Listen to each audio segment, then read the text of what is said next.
ser fan de Superman es estar seguro de que, hasta cierto punto, siempre tendrás adaptaciones del personaje. Claro, algunas son curiosas, por no decir polémicas, y pareciera que su lore está limitado a los mismos personajes de siempre. Pero fuera de eso, sí hay cierta seguridad de que siempre veremos al Hombre del Mañana en la pantalla chica y grande. Ahora bien, esto permite que varias historias comiqueras sean adaptadas en mayor o menor medida, para contar más y más historias del kryptoniano, y la que siempre será tema de conversación es el cómic que podemos definir como el definitivo para la mitología de Clark Kent, All Star Superman. Lo hecho por Grant Morrison fue tan significativo para el personaje que, de una forma u otra, siempre vemos referencias a esta historia. De hecho, el Superman de James Gunn tiene una inspiración tonal y narrativa basada en este cómic, dicho por el mismo director. Eso sí, esa película no podría considerarse como una adaptación, porque claramente tira por otra línea. No, la verdadera adaptación del cómic la tendríamos en un formato que DC ama hacer: las películas animadas. Godos en su momento comparó el cómic y la adaptación de Flashpoint, y para el día de hoy quiero hacer lo mismo, pero no buscando despotricar en un producto, porque aquí estamos presentes ante dos joyas de sus respectivos medios. Entonces, esto será interesante, comparar ambas perlas para ver cómo contaron la misma historia, y de qué forma la narración aprovechó sus recursos para enriquecerse. Sin más que agregar, démosle duro. Yo de una vez iré avisando que me verás muy orgasmeado en este video, porque esta historia es de mis favoritas, y la adaptación entiende la importancia de la misma. Tan así que inicia exactamente igual. Uno pensaría que le cambiarían, pero no. Inicia tal cual con los flashazos de historia y un monólogo que lo resume. Eso sí, lo que sí cambian es que los recuerdos son intercalados con el presente, lo que, a la narrativa de la película y de la propia historia, le agrega puntos de dinamismo. Aunque inmediatamente se da el primer cambio, y es que, lo que en el cómic fue una demostración pequeña de que había un monstruo infiltrado, en la animada se amplía para ver cómo este mata a un tripulante y tiene un diálogo con Quintum. En la Tierra, igual Lois está adelantándose a los hechos, asegurando que Superman tendrá éxito como siempre, y a la escena llega Alta Draga, que resulta ser Jimmy. Y además de demostrarnos que ese cabrón es surrealista, también es una forma de homenajear una trama que la película animada no adaptó, que es la de Jimmy siendo Jimmy.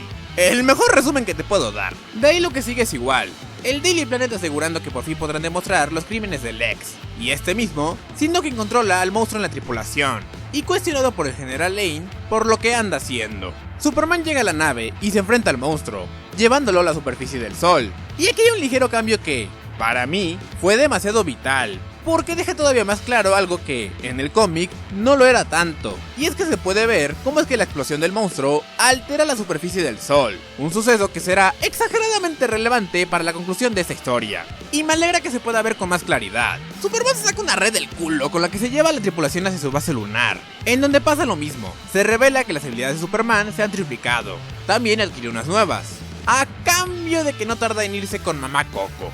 A Luthor le cae la gorda, y tenemos el mismo diálogo de Lois y Clark, con la revelación de la identidad secreta. Aunque, volviendo a mencionar lo de agregados sutiles pero significativos, acá Lois menciona que Luthor tiene amigos en los altos cargos, que justificará algo más adelante, y que van a reactivar la sentencia a la silla eléctrica solo para castigar a Luthor, que podrá parecer irrelevante, y era tan así que el cómic ni lo deja ver como algo llamativo.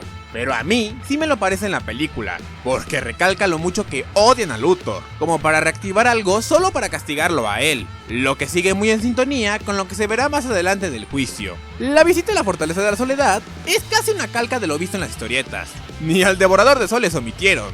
Eso sí, si dije casi, es porque omitieron un detalle, que es el hecho de que esta parte es narrada por Lois en sus pensamientos, donde podíamos ver cómo se dejaba llevar por estos para sobrepensar todo lo que estaba pasando. Aunque es entendible que, por las diferencias de formato, en la animada hayan decidido una narración más convencional, al menos hasta la parte donde empieza la paranoia. Ahí sí la narrativa vuelve a ser en primera persona para entender sus pensamientos. Sin embargo, lo único que me duele de haberlo hecho así es que se pierden ciertas ideas que mostraban más la personalidad de Lois y por qué empieza su paranoia. Y claro, la belleza de ver tal cual a Superman en blanco y negro. Pero pues, mamadas de mamador. No quita que la animación respetó muy bien el mensaje de todas maneras. Ahora viene un ligero cambio en la narrativa, pues el juicio de Luthor se da ahora, lo que ocasiona que ni Lois ni Clark estén presentes. Pero, al menos la animación recalca más el cómo todos odian a Luthor. pues en el papel se dejaba ver eso con el juez, quien era el que expresaba su desagrado, pero acá es la corte popular quien lo deja ver, y me gusta, es una forma más evidente de demostrar qué tan odiado es Luthor. Y me da gracia pensar que si el juez hubiera fallado en favor a Lex, fijo ahí mismo lo linchaban tal cual le hicieron al Snow. La narrativa regresa a lo de Superwoman, y estamos con lo mismo, con los pendejos de Samson y Atlas queriendo poncharse a la nueva Lois, y metiendo a nuestra pareja en tremendo desmadre por sus cagadas con la Ultra Esfinge, donde se hace mención de las proezas legendarias que Superman cumplirá antes de morir, aunque en la película no se menciona que son 12 las tareas a realizar. Superman responde la pregunta irresoluble, con la diferencia de que aquí ni Samson ni Atlas demostraron interés en ayudar. Y no entiendo por qué, si Samson se ve que está bien armado. Neta, no mames, ¿por qué le recalcaron el bulto? No ma. Ya superada la prueba, Superman se libra de los pelangochos estos y termina su bella cita con Lois, a la vez que el suero de 24 horas termina. Ahora viene otro cambio en la narrativa, pues la historia salta directamente a la historia de Lex en Stryker, saltándose, como dije al inicio, lo de Jimmy. Y si bien puedo entender por qué lo hicieron así, ya que esa historia parece un poco de relleno, sí me pone un poco triste no haber visto eso, porque ahí se evidencia lo muy humano que es Superman, hasta el punto que expresa su miedo a la muerte, algo que casi nunca se ve, pues se tiene la imagen de un héroe ultra mega poderoso, y esta historia parte de ahí para humanizar a tal nivel al kryptoniano. Por eso esa parte del cómic, y la otra que fue omitida, eran así de relevantes. Lo de la isla Stryker es muy similar, aunque... ¿te acuerdas lo que se mencionó al inicio de los amigos en altos cargos de Lex? Pues ve su celda. Ahora entiendes por qué me gustó que mencionaran eso. Esta parte sirve igual para aprender de la mentalidad de Luthor y sospechar de que está muy relajado ante su supuesto juicio final. Eso sí, hay un cambio que reconozco no me gusta, aunque hubo otro detalle que sí. El detalle que me gustó fue el cameo de Metallo, muy pequeño, pero sentía que hacían falta más elementos de Superman en esa prisión. Ahora, la cosa que no me gustó fue el cambio de cómo se encontraron a Parasite, y es que en el cómic se ve que lo estaban trasladando, y fue una mala casualidad de que ahí estaba justo Clark, lo que alocó a Parasite al detectar su energía. En la película también se aloca al ver a Clark. Sin embargo, el periodista menciona que el vidrio no está blindado. ¡Y no mames! ¿Cómo verga no vas a tener un vidrio blindado para encerrar a ese güey? Además, el no estar en el pabellón le quita la fuerza de las palabras de Luthor sobre su objetivo de reformar el mundo bajo su visión. Lo que sí es que toda la secuencia del motín es ampliada, privilegios de poder ver todo en movimiento, así que toda esta escena de batalla es un deleite. Esto termina igual, aunque el otro cambio es que Clark no pierde los estribos como en el cómic. No es un altercado cambiar eso, pero era un detalle que me gustaba, aunque eso es mega minúsculo para el cambio brutal que se viene a continuación.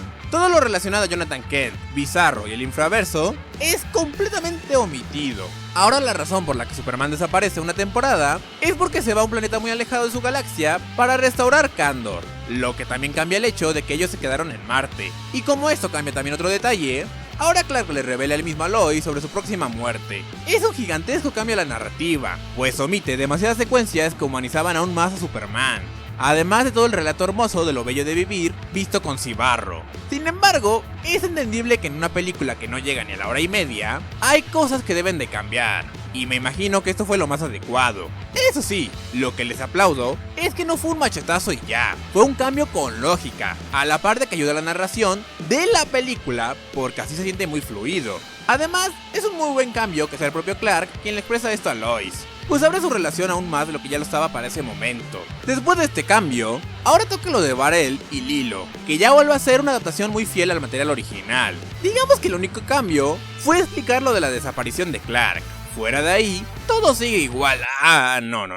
También la omisión de Kandor, pero bueno, creo que sí va a ser evidente, ¿no? Ahora, vuelvo a ver otro cambio brutal, y esta vez no me decanto si fue favorable o no para la narrativa, en comparación a lo visto en el cómic, cabe aclarar.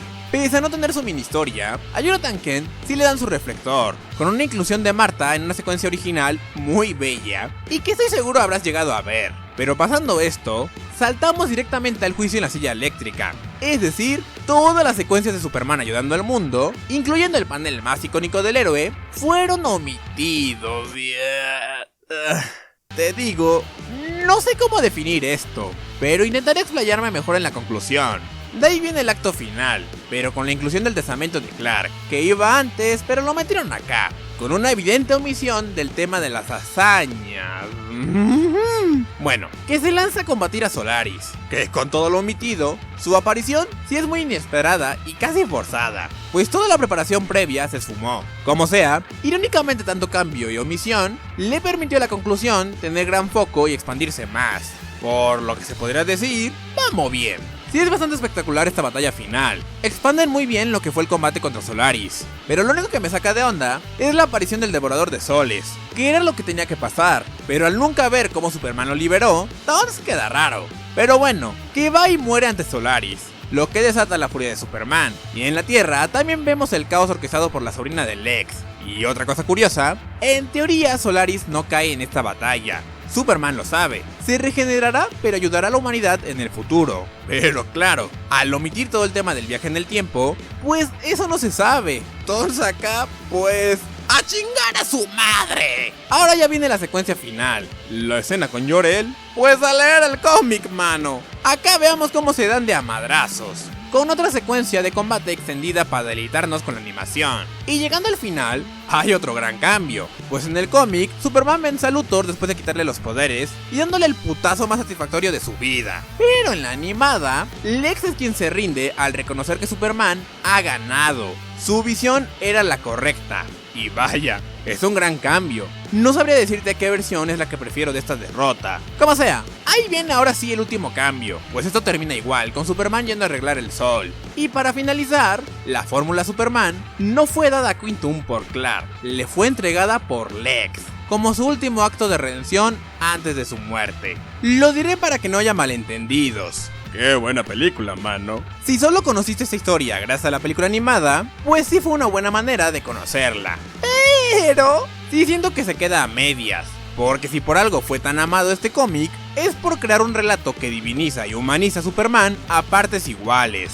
El tema de las 12 hazañas no fue hecho simplemente para hacer una alegoría con el mito de Heracles, era también una forma de mitificar el cuento de Superman, de indagar en su historia y crear en su universo una leyenda que perdurará por generaciones. E irónicamente estos relatos que magnificaban la imagen del héroe también servían para humanizarlo, pues eran historias donde se veía el aspecto más vulnerable y humano, una disección a su filosofía e ideología, cosa que se omitió en la adaptación, porque lo divino sigue presente, hasta en la forma de contar la historia se notó, pero todo lo humano también desapareció, con decirte que las reacciones más humanas del cómic en la película brillan por su omisión.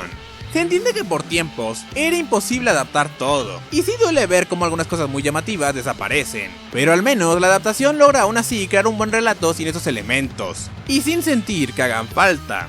Sin embargo, lo que sí se siente y deja ver la carencia es la omisión de las 12 hazañas ya mencionadas, porque su desaparición omite el elemento más querido de esta historia, la ayuda de Superman al mundo antes de su muerte. En el cómic, Superman ya está en las últimas, y antes de morir, decide hacer todo lo que no hizo en vida por el mundo, inspirado por todas las aventuras vistas hasta ahora en el cómic. Y ahí lo vemos, interviniendo de una forma que nunca lo hizo antes, para que su legado sea el de haber mejorado el mundo que lo recibió. De ahí el famoso panel de Superman, evitando que una chica se quite la vida. Toda esta parte es bellísima, te deja ver por qué la humanidad ama tanto a este héroe, además de por qué Superman, pese a ser tan poderoso, es tan humano.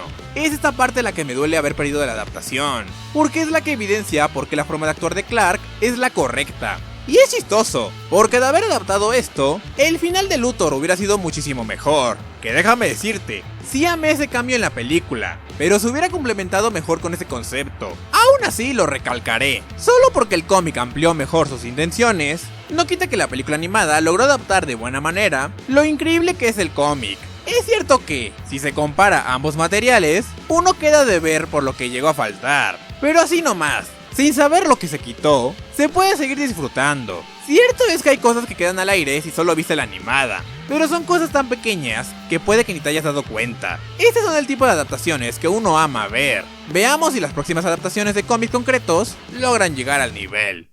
Moraleja de la historia: si Marvel replicara este formato con sus cómics icónicos, veríamos una glorificación de la marca que ni el UCM ha logrado.